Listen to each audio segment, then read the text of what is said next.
Tem casais que tem. Mas porque estão tranquilos, às vezes estão tão em paz com Deus, o coração não está tão ansioso com as preocupações financeiras, com os filhos, que eles conseguem sim vivenciar a plenitude sexual todos os dias. Mas o foco é outro. Vocês entendem o que eu quero dizer? Muda foco. Dentro do casamento, a gente tem muitos focos. A sexualidade e o sexo é um deles. E aí por isso que o casal cheio de Deus, que se conheceu dentro da vontade de Deus, não fica assim muito, pode sexo oral? Pode sexo oral? Porque entende que o sexo é uma coisa só dentro do casamento. Sexo oral, carícia, qualquer outra coisa que preserve, que a gente estava falando de sexo anal, preserve a integridade física, emocional e espiritual da pessoa que está com você, é motivo de louvor e gratidão ao Senhor. Entende como muda a mente? E o grande problema quando a gente fala de sexo é porque a mente da gente está acostumada de uma maneira errada. A gente faz um caminho inverso, sabe? Como se a gente vivesse lá no tempo de Moisés. Então a gente para de ver pornografia, a gente para de se masturbar, não sai mais sozinho com a namorada, só sai com os amigos, a gente faz um montão de sacrifícios para que então eu possa ter comunhão com Deus. Veja, o caminho é inverso. O caminho da graça é outro. Você está viciado em pornografia, você está viciado na masturbação, você e a tua namorada estão quase tendo penetração porque vocês já tiveram tudo, já se viram pelados. E aí vocês começam a se encher de Deus. Começam a fazer discipulado, começam a participar de grupos pequenos, começam a vir aqui. A mente de vocês começa a ser cheia de outras coisas. Sabe o que acontece? O desejo de vocês permanece, mas ele muda de foco. Ele muda de direção. É mais fácil esperar. É mais fácil vivenciar outras coisas. Eu quero só entrar na questão da pornografia. Você pode voltar um pouquinho no slide lá na questão da pornografia? Eu fiz uma pesquisa sobre a questão da pornografia. Eu não quero encerrar a noite de hoje sem falar da pornografia. O que eu queria dizer pra você que tem o hábito de assistir pornografia ou já teve, né? Pode ser o próximo, tá?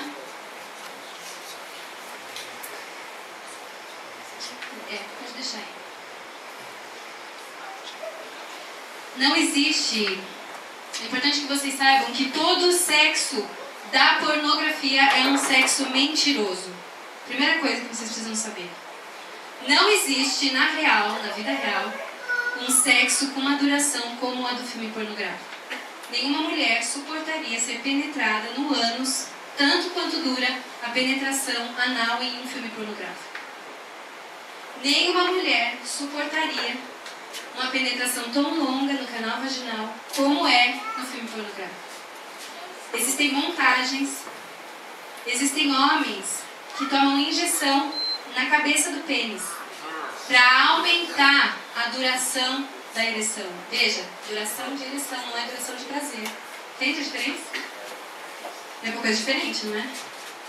Por isso que alguns atores pornôs passam... Tudo bem, filho? Alguns atores pornôs passam a ter problemas de ereção na fase dos 35, 36 anos.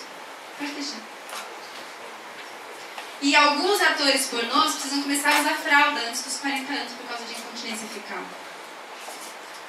A pornografia não é tão bonita quanto a gente acha que é quando assiste. Se é que a gente pode achar bonito. É muito importante a gente saber isso, sabe por quê? Porque a pornografia tem ditado regras de sexualidade na cabeça de homens e mulheres. E são muitos os e-mails que eu já recebi, casais que eu já trabalhei, e que me perguntam sobre sexo anal, e quando eu começo a investigar a fundo, porque são casais que têm hábito de assistirem juntos pornografia. E aí eu volto no texto, tudo que é puro, tudo que é santo, tudo que é de boa fama, nessas coisas você deve pensar. Sabe o que é a medida de uma sexualidade saudável dentro de um casamento? Eu não vou fazer isso aqui porque vocês não são casados. Mas se eu estivesse numa roda com moças casadas, eu poderia falar da minha vida sexual sem ter vergonha. Para um grupo de moças casadas, por exemplo. Esse é o medidor. Você pode compartilhar sobre a tua sexualidade com uma outra pessoa. E louvar a Deus e testemunhar com aquilo. Esse tem que ser o medidor dentro do casamento e do namoro. Você pode falar das suas experiências sexuais no namoro, porque não existe namoro sem experiência sexual, tá, gente? Só de sentir tesão já é experiência sexual. É isso que a Bíblia chama de fornicação. É todo desejo sexual que você sente por uma pessoa que não é o teu esposo ou a tua esposa. É disso que a Bíblia está falando. E veja como daí aquela pergunta que me fizeram. Mas por que a gente não contextualiza, né, a questão do sexo? Porque a Bíblia não fala só do sexo. Sexo era casamento. A Bíblia também fala de desejo sexual. Paulo fala muito disso. Esse desejo sexual fora do casamento não era para existir. E aí o que o diabo fez? Ele criou e sustentou o comércio de material pornográfico. Para que a gente tivesse acesso, desde os filmes da Disney, a conteúdo pornográfico que tira das nossas mentes tudo que é puro, tudo que é bom, tudo que é santo. As novelas da Globo fazem isso. As propagandas impressas fazem isso. Os livros escritos que eu já li, livros de ensino médio, que relatam experiências sexuais de adolescentes, que mostram isso como sendo algo comum, normal, como se a hora certa fosse encontrar a pessoa certa. Gente, sexo não tem a ver com encontrar a pessoa certa. Sexo tem a ver com a hora certa, que é dentro do casamento. A pessoa certa é um pré-requisito para o casamento. Você não vai precisar dessa pessoa certa só para fazer sexo dentro do casamento. Você vai precisar dessa pessoa certa para milhões de outras coisas. Por exemplo, eu tenho um ministério hoje que é um grande desafio. Se eu não tivesse o meu marido me acompanhando, seria muito difícil, não seria? Eu não podia ter escolhido ele só por causa da questão sexual. Porque ele é meu companheiro em milhões de outras coisas. Veja, eu estou abrindo uma intimidade aqui para vocês. Entendem o que eu quero dizer? Não adianta só ter química. Tem que ter química. O que é química quando a gente tem filhos? Eu gostaria de saber. Né? O que é química quando a gente precisa sentar e ver como está o nosso orçamento doméstico para a gente planejar férias? Não combina química, né? Ou quando eu falo para ele, amor, eu preciso hoje que você vá cuidar das crianças porque eu vou dar uma palestra e a minha mãe falou que vinha para ficar com as crianças e ela não vai poder. Não é química que eu preciso. Não é tesão. São outras coisas. Eu preciso de companheirismo, eu preciso de coração diante de Deus, eu preciso de visão de ministério em comum. Eu preciso de amor pela igreja em comum, que se ele não tivesse amor em comum comigo pela igreja, ele não estaria aqui. Entende o que eu quero dizer? Só que a nossa mente está tão focada na questão da sujeira nossa, né? Que a gente perde o foco. E o que Paulo vem dizer é, olha, cativem, levem o pensamento de vocês cativos a Cristo.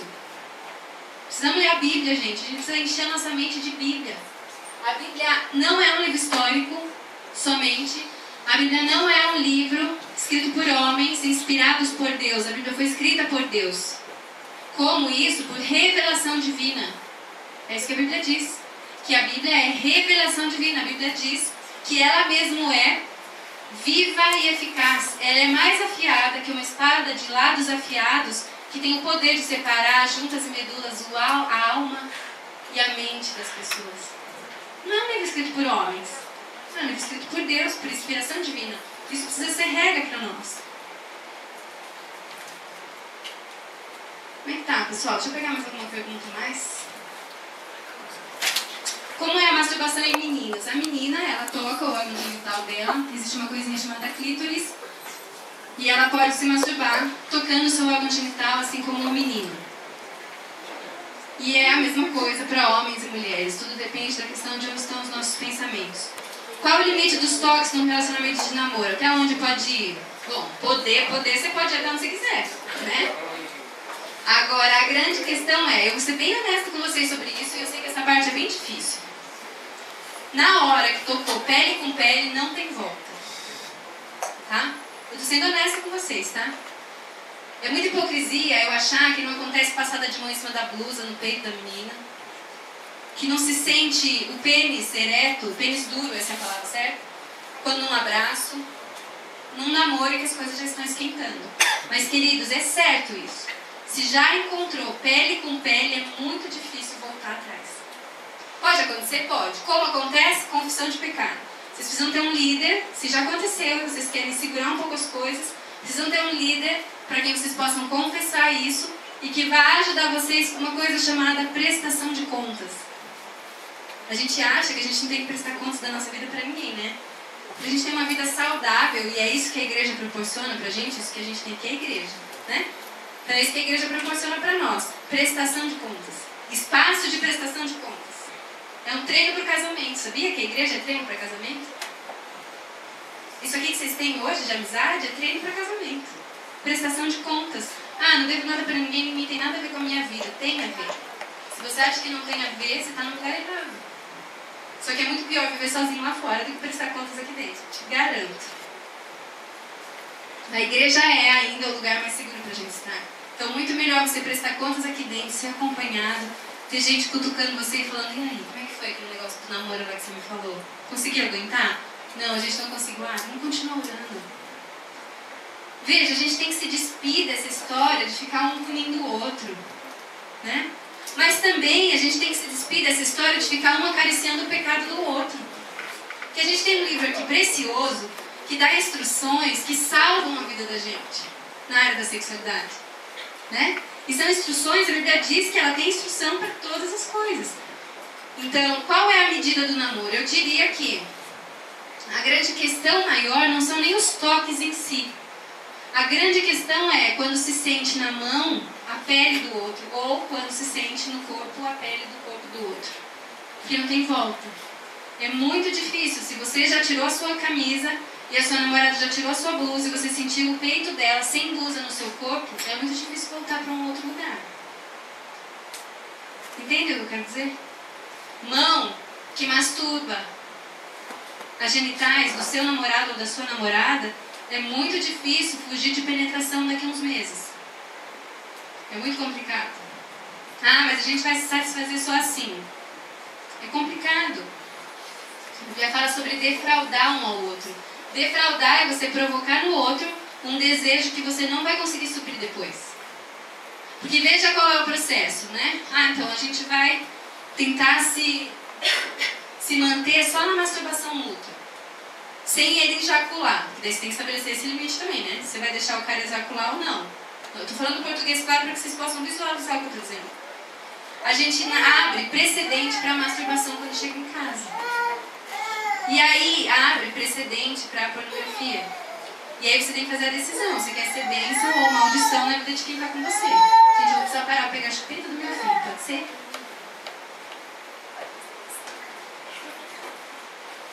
Entendem, pessoal?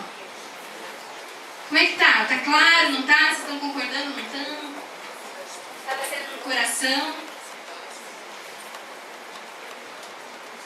Se eu casar e meu marido morrer, eu não posso mais me casar? Não. A Bíblia diz que a lei só existe enquanto seu marido estiver vivo. Se o seu marido morrer, não precisa matar ele, né? Mas se o seu marido morrer, você pode casar de novo. E se o pênis dele for pequeno, como eu vou casar sem saber? Bom, se o pênis dele for pequeno, não vai ter problema, porque não é o tamanho do pênis que importa para a mulher. Tá? Então, se você casar, ele tirar a cueca e você falar: nossa, gente, cadê o pênis dele? Não se preocupem, nem meninos, nem meninas, porque não é o tamanho do pênis que importa. Graças a Deus, né? Alguns dizem assim: não é isso que importa. Por quê? Porque o canal vaginal da mulher tem mais ou menos 10 centímetros. Um pênis muito enorme, imenso, como se propagam nas pornografias, machuca as mulheres. Por quê? Tem como voltar lá? Volta na parte que tem o ânus feminino, para eu mostrar uma coisa. Vocês vão ver que dependendo da maneira que a mulher é penetrada, do tamanho desse pênis, o que acontece é que o pênis do homem vai encontrar órgãos vitais aqui. Inclusive bexiga, canal do colo do útero, e a mulher acaba por ser machucada.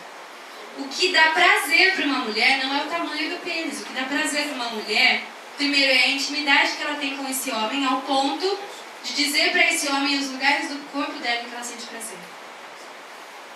É o tipo de intimidade que eles vão travar.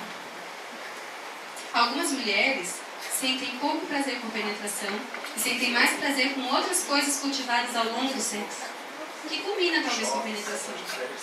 Mas isso não é o principal. Viu como a gente sabe pouco sobre sexo dentro da igreja? E tem gente ainda achando que o tamanho é importante. Não é. Nem o tamanho, nem a posição, nem a direção, se o seu pênis é meio torto, assim, sabe? Não é isso que importa. Por quê? Porque o casal vai junto descobrir dentro do casamento posições mais gostosas e mais adequadas para se ter sexo. Agora, como fazer isso às pressas dentro do carro é que eu gostaria de saber. Como é possível se ter uma relação... Aí talvez o tamanho importe, né? Talvez o tamanho importe nessas horas, né?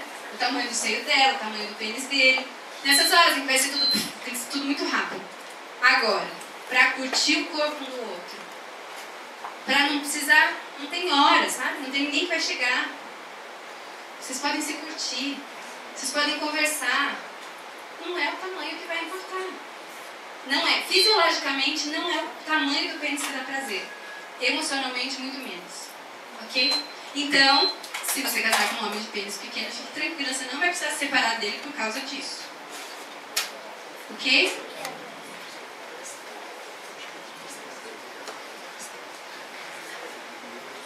Alguém tem alguma pergunta que queira me fazer? Porque aqui acabou.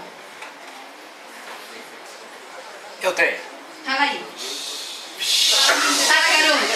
Fala, garoto. Eu vou tentar traduzir a pergunta que deve estar na maioria dos adolescentes aqui.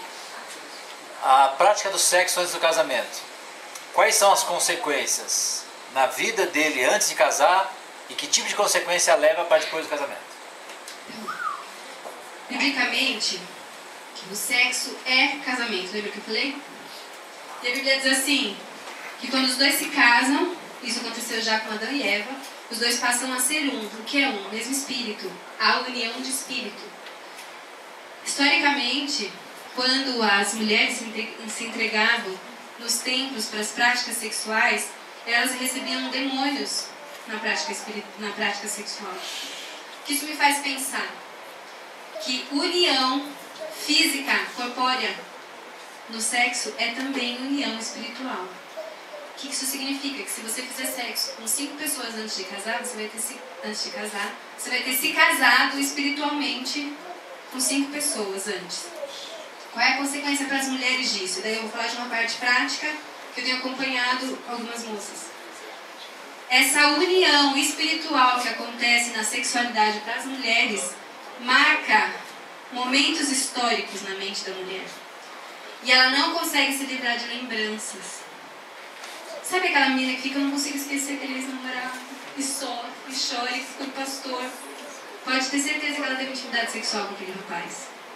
Porque, biblicamente, desejo sexual é para acontecer onde? No casamento. Acontecendo fora, a Bíblia diz que homem e mulher se tornam um. Um em espírito, um em emoção. A Bíblia diz que é ligado no céu, que a gente liga onde? Na terra. Existe ligação sobrenatural. Como explicar isso, gente? Eu não sei, tá? Porque a Bíblia diz que o mistério que acontece no casamento é semelhante ao mistério de Cristo com a igreja. É o casamento, lembra? Cristo vem buscar quem? A sua noiva. Essa união de Cristo com a igreja é sobrenatural, não é? Nossa mente humana não consegue entender. E é a mesma sobrenaturalidade da união espiritual que acontece durante a relação sexual. Então, a principal consequência, eu diria que a primeira delas é você carregar lembranças demais para o resto da sua vida. E aí, a gente esbarra em todos os problemas que muitos casais têm, que é o problema da comparação. Sabe essa história? Meu pênis é muito pequeno? Começa aí. Quem é melhor na cama, a insegurança, os ciúmes, a baixa autoestima das meninas. Agora, pela fé, eu vou dizer, tá?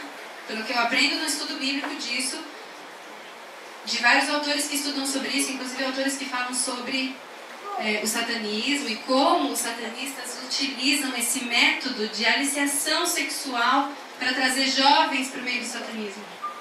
A atividade sexual envolve necessariamente vida espiritual.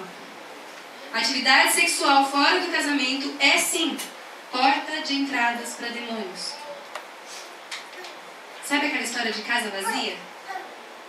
Quando a gente não consegue se controlar de tantas coisas, é porque a nossa casa não está cheia de quem tinha que estar. Porque a Bíblia diz que quem tem que nos controlar é quem? O Espírito Santo de Deus. Quando a gente renova a nossa mente em Cristo Jesus, Ele nos justifica e passa a habitar com o seu Espírito Santo em nós. É o Deus vivo que ressuscitou Jesus da morte, que venceu a morte, vivendo em nós. É essa a ligação sobrenatural que eu tenho com Deus. Veja, aí eu vou, transo com uma pessoa que não é o meu marido, tenho uma ligação física com essa pessoa. Para o mundo espiritual não é uma ligação só física. Porque senão a gente não teria todas as instruções que a gente tem na Bíblia. Para o mundo espiritual é uma ligação espiritual. E aí é uma porta de entrada que a gente abre para que os demônios atormentem a mente da gente. Com lembranças, com sentimentos, com dores físicas a respeito quando a gente tem uma próxima prática sexual. Eu diria que essa é a principal consequência. Teriam outras, como doenças venéreas, como machucados físicos mesmo. Essa prática sexual em que você não consegue, você perde a capacidade de dizer não.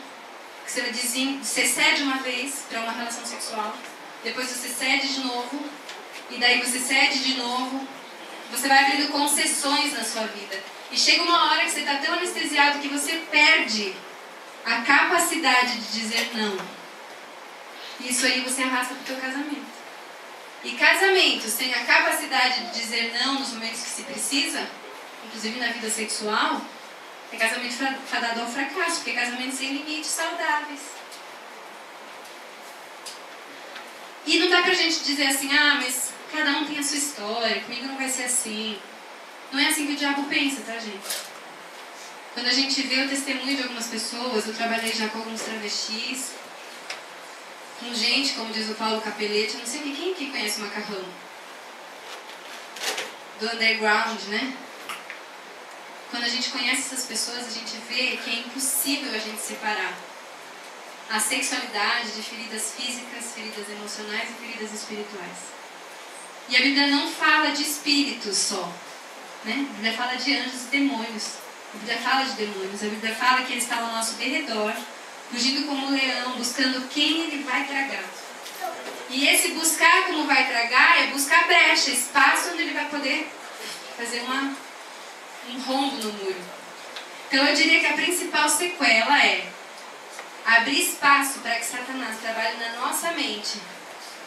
Se a pessoa não tiver nenhuma doença venérea, talvez fisicamente você não leve nenhuma sequela de ter tido relação sexual com outras pessoas antes do casamento, tá? Se você se preservou.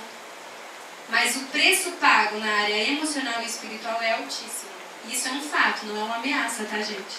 Não é assim, não faça, estou falando para o medo não travar vocês. Não é isso, é um fato.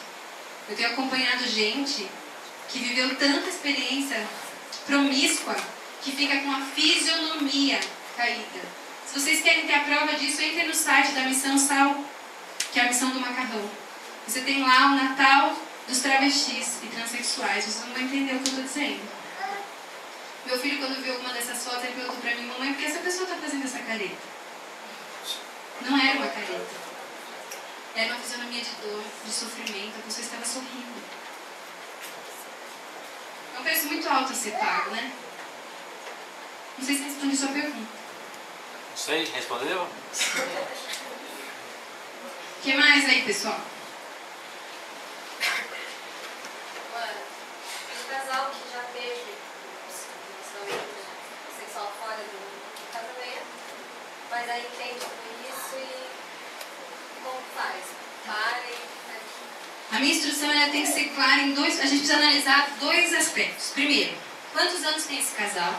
E qual é a condição financeira desse casal? É a primeira coisa que eu perguntaria. Não perguntaria nenhuma outra coisa. Porque eu gostaria de saber primeiro porque esse casal não casou. Tá? Então assim, é porque a gente precisa de um monte de coisas para casar. Gente, não é verdade. Você precisa de um monte de coisas para ter filho. Para casar, não. Para ter filho, a gente precisa de um montão de coisas para sustentar uma casa. Financeiramente falando, tá? Agora, se os dois forem batalhadores, crente batalhador que confia no Senhor, tem idade para casar, terminou os estudos, não sei o que espera. Porque casar é bom demais. Tá? Então, a primeira coisa que eu perguntaria, quantos anos vocês têm? Como está a condição de estudo de vocês? A família de vocês aprova o relacionamento de vocês? A igreja de vocês aprova o relacionamento de vocês? A parte dessas caídas sexuais? Né? Sim, a resposta é sim para tudo. Então eu ia dizer, então casem. Eu não ia dizer parem de fazer sexo. Eu não diria, tá? porque eles já são casados. Então eu ia dizer, oficialize, casem. Biblicamente é isso que eu deveria dizer, porque eles já são casados, né? Agora não, nós somos adolescentes, a gente não pode casar. Então eu diria para vocês, procurem um líder, alguém que seja fiel, de confiança, confessem a maneira pela qual vocês estão vivendo o namoro de vocês. E aí a gente vai precisar traçar um esquema de ação. Primeiro, para que se tenha cada vez menos atividade sexual nesse namoro. Então vai precisar ter mais atividade do que antes, vai precisar se envolver, de repente o pastor falar, então agora vocês são responsáveis pela ação social da igreja. Não sei. Vai precisar encher a mente de atividade, essa é a verdade. Enche a agenda desse casal. Só que o casal precisa estar humilde, né, gente? Nós não estamos falando de um casal que a gente está lutando contra. Não, é um casal que está pedindo ajuda, dizendo, olha, eu quero ter um novo propósito. É uma garantia de que eles não vão mais fazer? Não, não é. Mas é uma garantia de que eles vão estar sendo supervisionados. E também, o outro conselho seria, quanto tempo eles estão no namoro? Se é um namoro curto, 2, 3 meses, eu diria, separem-se por um tempo. Vão ser discipulados, separados, vão se conhecer para depois conhecer um ao outro. Primeiro façam isso. Ah, não, agora é um namoro de 2 anos, 3 anos, e eles estão com 18 anos. Então sejam supervisionados. E aí, para os supervisores eu diria, trabalhem com este casal, discipulando eles para que eles possam casar, entre eles, e não com outras pessoas. Então esse seria o conjunto de conceitos, eu diria. Diante de tudo que eu tenho estudado, das pessoas que eu tenho acompanhado principalmente. Por quê? Porque esse casal já teve uma unidade de espírito, né? Mesmo sendo adolescente. Então, o que foi possível a igreja fazer, a não ser, gente, que seja um casal totalmente incompatível, emocionalmente, espiritualmente, as famílias não se dão, tem que se separar, não importa quanto tempo de namoro que tiver, né? E aí tratar a ferida emocional, porque a Bíblia diz que aquele que confessa e muda de vida, ele é perdoado dos pecados, e esse é o milagre da cruz. Então, se você já fez um monte de sexo, você pode ser purificado pelo sangue de Jesus. E a tua história pode ser reescrita. E se você já fez um monte de sexo antes, agora, você está me ouvindo, você pode em Deus dizer, Senhor, sela a minha história. Passeia pela minha história, pelos leitos que eu passei, limpa a minha história, a história da minha sexualidade. E eu peço que o Senhor faça isso no mundo espiritual, para que o diabo nunca mais me acuse de tudo que eu fiz. E eu peço que dia após dia o Senhor traga à minha memória situações sexuais que eu me envolvi, práticas sexuais que eu me envolvi fora do meu casamento, para que eu possa confessar ao Senhor com os meus lábios e alcançar perdão do Senhor, para que o diabo não tenha do que me acusar. Porque é só assim que a gente encontra liberdade de mente, através da confissão. Respondi? O que mais, pessoal? Mais um. Eu acho um assunto que está na moda e cada vez sendo mais aceito, mais comum para todo mundo, é a questão do homossexualismo. Ah, eu não falei disso, verdade. Vamos lá. Eu sou um pouco complicado falar desse assunto, sabe? Por quê? Vou dizer por quê. Uma coisa é eu pensar na homossexualidade lá da Grécia Antiga. Os homens mais velhos iniciavam os mais jovens na sua vida sexual. Era assim que acontecia. Por quê? Porque as mulheres, elas eram divinas, elas eram mães. Então, o prazer sexual era vivido entre homens. E a mulher, ela era uma divindade guardada, ela tinha prazer, ela era cultuada como uma mãe, e ser mãe na sociedade grega era uma coisa muito importante. Mas o prazer sexual era vivido com prostitutas, era vivido com outras pessoas. Então, a homossexualidade lá era outra. Antes de falar disso, a gente precisa então pensar o que leva à homossexualidade. E aí, a própria psicologia discorda de muitas coisas, né? Porque algumas pessoas dizem, a pessoa nasce homossexual, a pessoa nasce gay. Na linha de trabalho que eu estudo, não é assim. A minha linha de trabalho se chama Teoria Histórico-Cultural, Psicologia Histórico-Cultural. O que a gente entende? Que a nossa mente, ela é formada ao longo da história da humanidade. Então, eu vou... Por exemplo, meu filho, quando olhou aquele telefone ali, ele falou, mamãe, como disca? Possivelmente alguns de vocês também tenham pensado quando chegaram aqui. Né? Pra mim, eu tinha um telefone desse na minha casa. O Davi, ele senta na frente do computador com 3 anos e ele mexe no mouse, assim. Imagina, eu demorei um tempão para conseguir mexer. Então, a mente dele foi socializada ao longo da história. Então, ele nasceu numa casa que já tinha note, né? E aí ele foi aprendendo essas coisas. Então, a mente da gente se modifica ao longo do tempo. Então, a homossexualidade que eu tenho hoje é uma homossexualidade diferente de outras épocas. Por quê? Porque só nesse período da história da humanidade que a gente vive se é possível escolher o sexo que você vai ter. Vocês já viram isso em algum período da história? Tem um casal americano que criou uma filha, teve uma filha. Quer dizer, teve uma criança que a gente não sabe se é um menino ou uma menina. E quando eles foram matricular essa criança na escola, eles falaram sexo indefinido. Só quem sabe se ela tem um genital feminino ou um genital masculino são os pais e os irmãos. E ninguém pode falar. Porque eles estão criando essa criança, é um casal canadense. Estão criando essa criança para que ela possa escolher se ela quer ser homem ou mulher.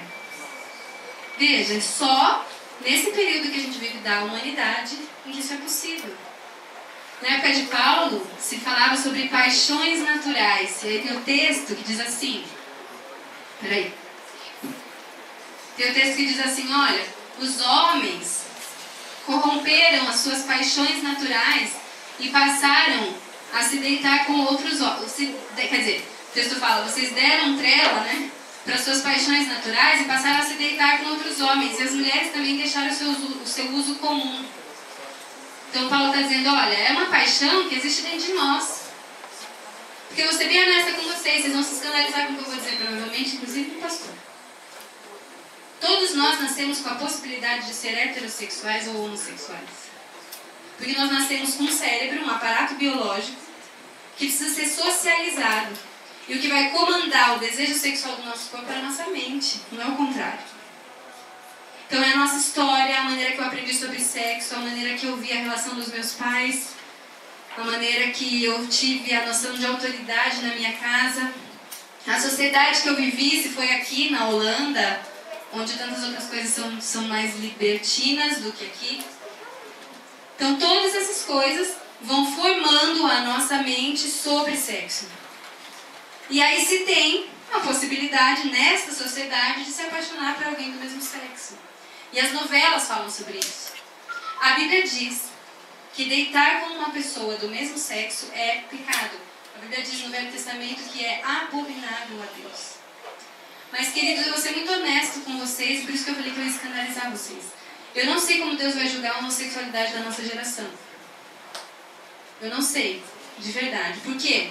Porque a gente já chegou num ponto tão grande em que a gente tem, em alguns casos, eu não estou dizendo em todos, menos promiscuidade no meio homossexual do que no meio heterossexual.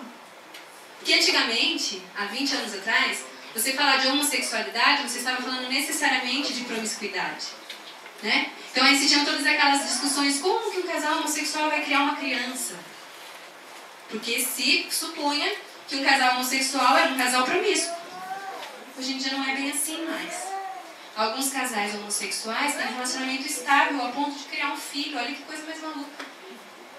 Não é? Então a lei de Deus, a abominação do coração de Deus permanece. O que Deus vai fazer, eu não sei. Vou dizer para vocês o que eu tenho visto de amigos meus, gente que trabalha no Teen Street, que se converte depois de uma vida homossexual promíscua. Eles dizem assim, às vezes é melhor ficar sem fazer sexo, porque o meu desejo sexual é homossexual. Então, transformar isso é muito difícil. Precisa ter confissão, precisa ter prestação de contas, como em todas as outras questões. Mas assim como a questão da pornografia, assim como a questão da masturbação, assim como a dependência química, por ser uma prática que entristece o coração de Deus, você vai precisar tomar uma decisão a respeito disso. Ou você vai se assumir homossexual e viver em luta com Deus a respeito disso, até que Deus ministre a tua vida a respeito disso, e aí é uma ministração individual. A Bíblia já deu o preceito, né? Que é entristecedor ao coração de Deus. Porque Deus criou macho e fêmea e criou inclusive os nossos corpos físicos perfeitamente em encaixe, homem e mulher. Mas hoje, a homossexualidade não é mais uma questão só sexual, né? Antes era. Agora é uma questão de afeto. Vocês sabiam que existem igrejas em São Paulo com homossexuais, regidas por homossexuais, que eles falam de virgindade antes do casamento? E eles são homossexuais. Pode falar.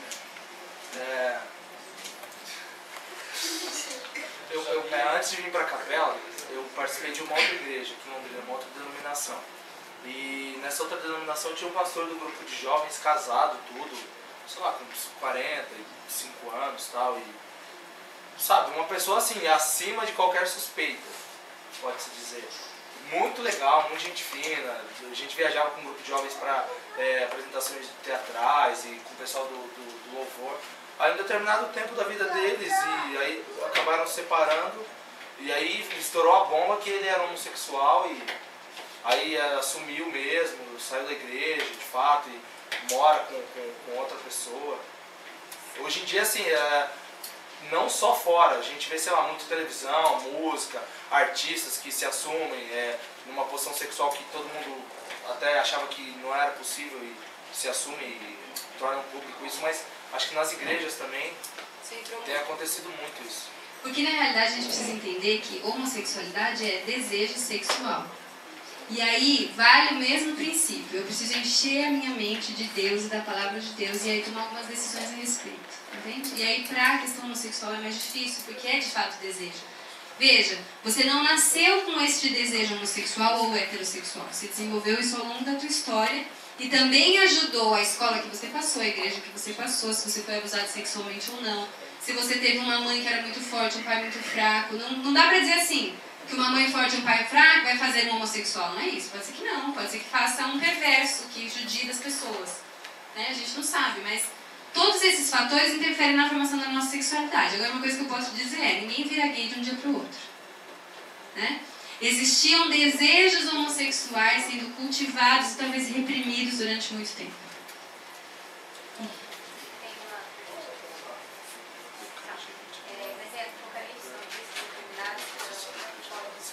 Sim, a Bíblia diz que os efeminados ficarão fora do reino de Deus.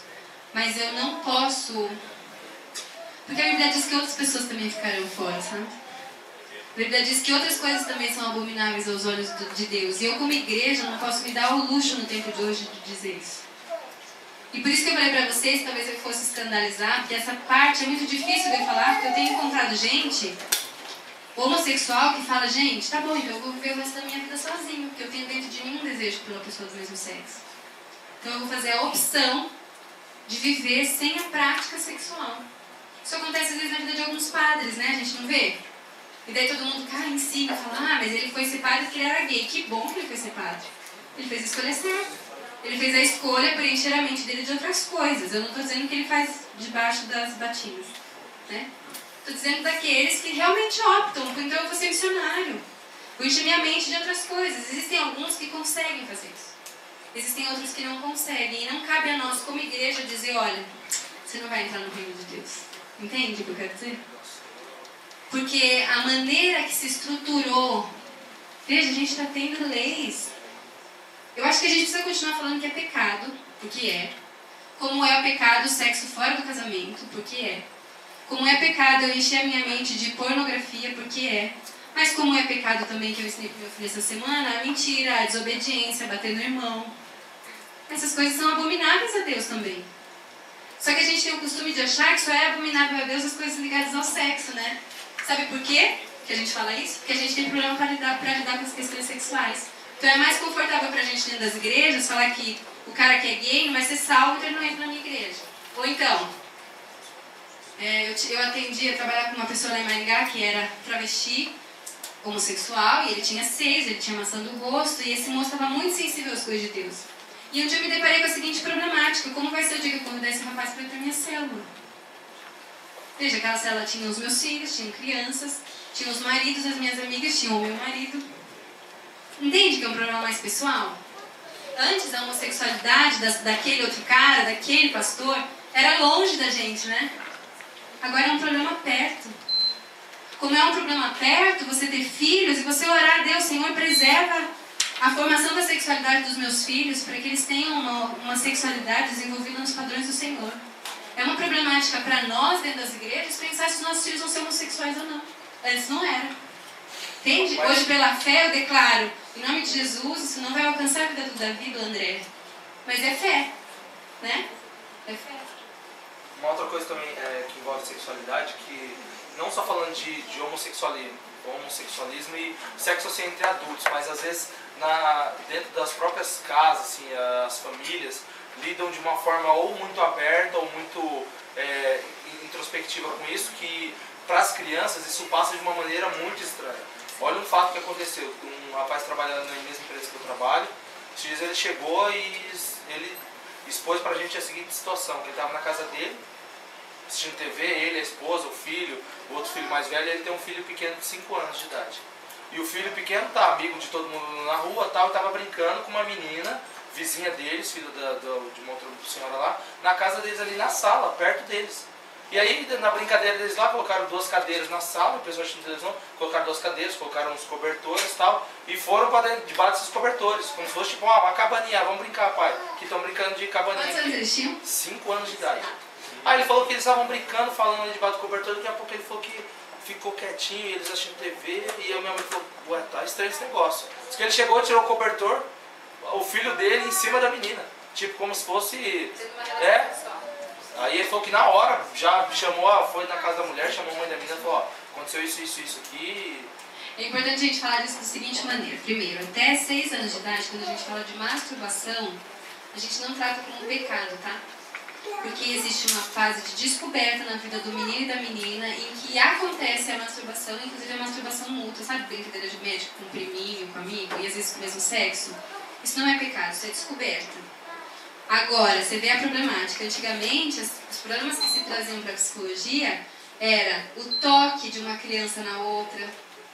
Você não tinha essas brincadeiras que hoje eu já ouvi de ter. Uma criança em cima da outra. Sabe por quê? Porque vê as coisas que os pais estão vendo. Né? Eu conheço uma menina de 5 anos que ela viu todos os episódios do Big Brother. Ela vai brincar mesmo de em cima um do outro.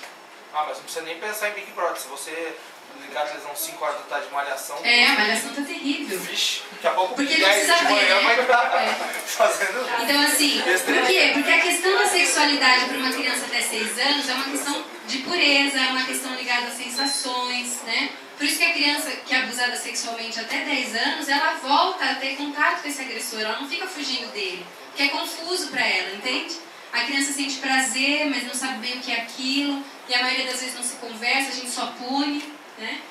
Então, por exemplo, eu tenho os meus filhos, e eles costumam às vezes na hora do banho, um mexer no pipi do outro, né? De brincar. Ah, ele ri, morre de rir. Eu falo, não, cada um mexe no seu. Que é uma maneira descontraída da gente já começar a ensinar algumas coisas. Eu poderia dizer, para com essa coisa, menino, de mexer, de brincar, né? Meu pequenininho que brinca. Não podia? Então, tudo depende. Só que sabe qual é o problema? A maldade está no nosso coração.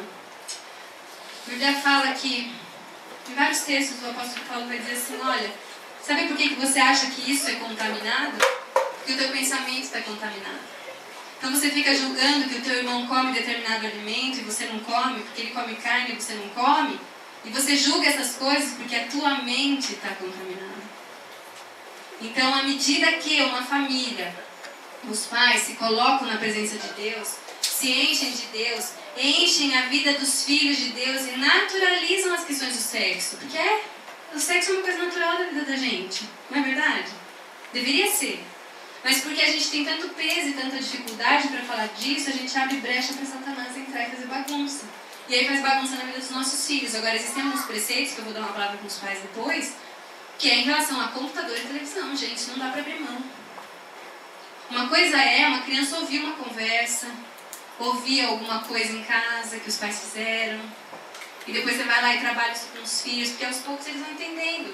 Outra coisa é, como eu já atendi crianças de 4ª série vendo pornografia pesada. Os pais saíam para trabalhar, as mães saíam para trabalhar, e as crianças viam pornografia pesada, com 5 anos de idade. 6, 7, 8 anos. E algumas coisas, gente, não dá para desver, né? Não tem como desver as coisas. Eu vi, agora eu vou desver. Não tem como. Você viu uma vez, vai estar para sempre marcado na tua mente. E esteja certo que se você não vigiar, quando você menos esperar, o diabo traz aquela memória como um relâmpago na tua mente. E aí se você cultiva e fala, nossa, é verdade, né? Era naquele site que eu ia. Pronto, tu achou o lugar cativo. A Bíblia diz, o passarinho fez o ninho, né? Sabe aquela história de... Você não pode impedir o passarinho de fazer cocô, mas você pode impedir o passarinho de fazer um ninho na tua cabeça. Porque é a mesma coisa com a traição e o adultério, é a mesma coisa com a pornografia, e é a mesma coisa em relação a crianças, por exemplo, da nossa família e o tema do sexo, né? Uma coisa é a criança passar na TV e ver uma cena em que na novela os dois estão fazendo sexo e falando besteiras pesadas, né? Outra coisa é eles verem que você tem o hábito disso, de pegar filme pornográfico, sabe aquela história? Vai pegar desenho com a criança e o pai entra debaixo da cortininha para pegar filme pornográfico. Então ele pega o filminho, o desenho pro filho, mas o filho tá vendo o pai entrar na sessão de pornografia. Né, Davi? É muito sério. Então, quais são as coisas que regem a nossa mente? Isso tem que ser o princípio. O que enche a nossa mente. E aí, Filipenses vai dizer assim, tudo que é puro, tudo que é santo, tudo que é de boa fama. Isso vale para criança também, tá? Se a gente incentivar os nossos filhos a pensarem em tudo que é bom, tudo que é puro, tudo que é de boa fama, a formação da sexualidade deles vai ser diferente. Pode falar.